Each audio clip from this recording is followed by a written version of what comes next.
রাঘব চাড্ডা স্যার বলেছেন, ট্রাফিক আমাদের শুধু দেরি করাচ্ছেন না, এটা আমাদের জীবন থামিয়ে দিচ্ছে। ব্যাঙ্গালোর, পুনে, মুম্বাই, কলকাতা, দিল্লি, চেন্নাই, এই বড় শহরগুলোতে একজন সাধারণ মানুষ বছরে 100 থেকে 168 ঘন্টা শুধু ট্রাফিকে বসে কাটায়।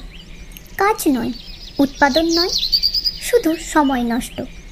এই হারানো সময় আর কখনো ফিরে আসবে না, না দেশের জন্য, না মানুষের জীবনের জন্য।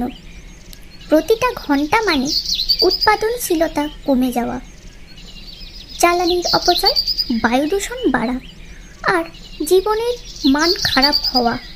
তাই আমি সংসদে দাবি জানিয়েছি, একটা ন্যাশনাল আরবান ডিকনজেশন মিশন চালু হোক, যেখানে থাকবে ভালো public transport, smart traffic management আর বৈজ্ঞানিক পার্কিং পলিসি।